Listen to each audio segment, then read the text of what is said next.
We are living in an era of remasters and remakes, as dozens of video games that we grew up with are coming back with better visuals, and sometimes gameplay improvements on modern-day platforms. The most notable recent example is, of course, the Resident Evil 4 remake, which breathed new life into a classic that so many of us know and love. Hopefully, the same will happen to RDR. Rockstar Games themselves are no stranger to remasters, as they recently tried their hand at it with the disastrous GTA The Trilogy The Definitive Edition, which visually altered GTA 3, Vice City, and San Andreas. Unfortunately, it was developed by an amateurish studio with little experience and used the Android and iOS ports of these games as a basis for the remaster, which was a recipe for failure from the very beginning. Interestingly, it was leaked in November that Rockstar Games was planning a remaster for Red Dead Redemption 1 and Grand Theft Auto 4, but changed their mind after seeing the poor reception of the GTA Definitive Edition release. Whether it was out of fear of lower public interest or because it was being developed by the same team, Grove Street Games, is unknown, but this came from a very good source nonetheless.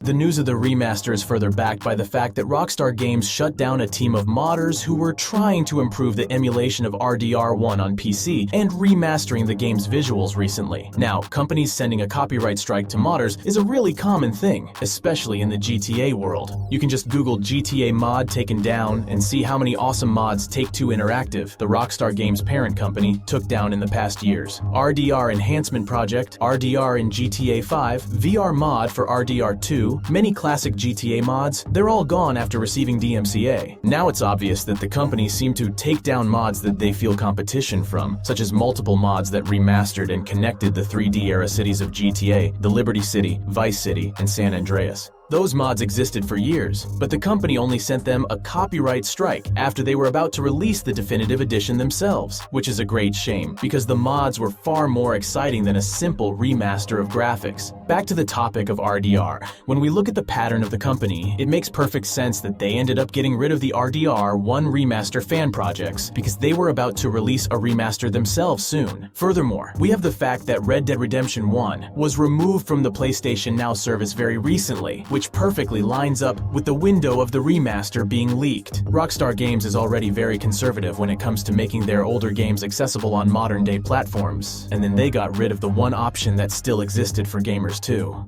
Fortunately, the cancellation of the remaster is not where the story ends. On June 15th, the Game Rating and Administration Committee of Korea published a new rating for Red Dead Redemption 1. This rating, bearing the classification number CCNV230615001, is completely new and includes things like body damage as a reason for its mature rating, which wasn't as strong in RDR1 but was greatly expanded upon in RDR2. Furthermore, the NV in the classification number refers to console games, and for PC they have NP. Thus, this sort of confirms a possible console release, and a PC one may either be rated later or might not get released for a while, which is not surprising because of the fact that Rockstar Games has been delaying their games on PC for a decade now. What makes this very interesting is that this is not a rating for the old version of the game, because RDR1 plus the Game of the Year edition and RDR Undead Nightmare DLC were already rated on the Korean board years ago, so there would be no need to do this a second time unless Rockstar Games was planning a new release of some kind. Another very crucial piece of information is that Rockstar has recently upscaled some of the achievements of Red Dead Redemption, which gives it better graphics compared to the low-res pictures that it had before. There is absolutely no reason to go back to a game that has been abandoned for years unless something new is brewing. So, it would make perfect sense for Rockstar to upscale these achievements for the upcoming remaster. Last but not least, Undead Nightmare seems to be getting remastered too, because the new rating has a mention of zombies as well. And some of the multiplayer achievements were remade too, so we might be getting that mode back as well, which wasn't as big as RDO, but still had a lot of fun to offer for thousands of gamers. It's also pointed out by some journalists that Rockstar tends to announce games just a few weeks after the Korean rating board entries pop up, so all signs point to the remaster coming sooner rather than later. At this time, we don't know too much about what the remaster might have to offer. However, there are a few things that are clear from the recent rating. The mention of body damage is something that was missing for the original game. This might be because of the fact that the gore system in RDR1 was not that well made, and it was mostly only evident in Undead Nightmare. Meanwhile, Red Dead Redemption 2's single-player mode has hyper-realistic gore, which features dismemberment of body parts among other things. This hints towards a possibility of the RDR1 remaster being done inside the Rage engine of RDR2, as adding realistic dismemberment to the original RDR1 wouldn't work out that well. Updated graphics is a no-brainer, as that is the very first point of a remaster. So it's time for us to finally see the beauty of RDR1 under a new light, and it will be fascinating to notice all the differences in the game's world for those who are coming fresh out of playing the prequel, RDR2. As much as I love Red Dead Redemption 1, its low frame rate on both the PS3 and Xbox 360 are a pain to live through today. So, the remaster will certainly lock the game at 60 FPS and maybe even go beyond that, which, combined with the new graphics, will be such a gift to have. The remaster is undoubtedly going to be the Game of the Year edition, so all additional content, including Undead Nightmare, is going to be present. This is backed by the fact that the Korean rating included a mention of zombies, according to translators. We might see some gameplay improvements which were introduced in RDR2, especially in terms of how the controls work. RDR1 was a little stiff, so that definitely should be sorted out. Additionally, if it's inside the RDR2 engine altogether, then we might even see some new activities and mini-games that were introduced in the sequel. All in all, this remaster does not seem to be in development under the Grove Street Games studio, as they are no longer working on Rockstar Games and are currently collaborating with the development of Ark Survival Evolved 2. And since Rockstar Games almost canceled this remaster and is now bringing it back, you can safely assume that it will be developed with care.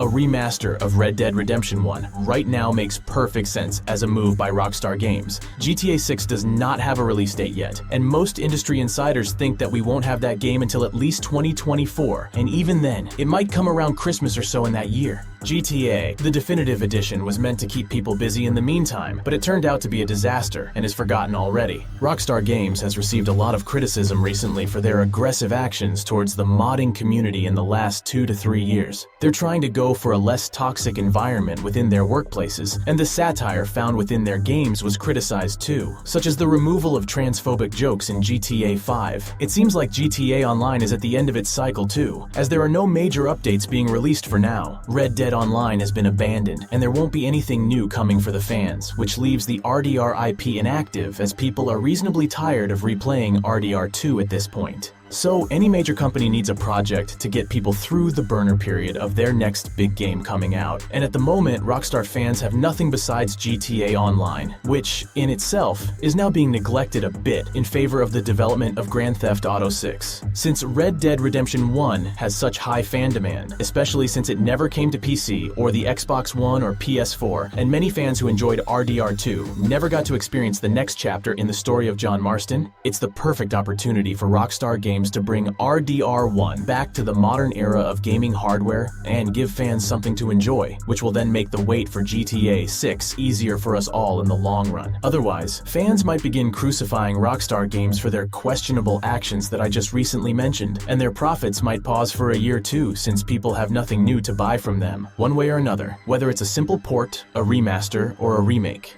I'm excited to replay Red Dead Redemption 1 and to see all the fans who never got to play it finally experience this beautiful story too. And if it happens to be developed in the RDR2 engine, then that's even better, because the brutal world of RDR1 deserves to be remade with modern day graphics, gameplay mechanics, and body damage. So guys, let me know in the comments, did you ever had a chance to play the first Red Dead Redemption? And before we wrap up, huge thanks to all my patrons for supporting my work. Your support helps me keep bringing you the latest news about Rockstar Games. If you enjoyed this video, please give it a like, and don't forget to hit that subscribe button so you won't miss out on any future updates. And remember to ring that notification bell to ensure you're always in the loop when new content drops. As always, thank you so much for staying till the end. Have a great day, everyone, and see you in the next one.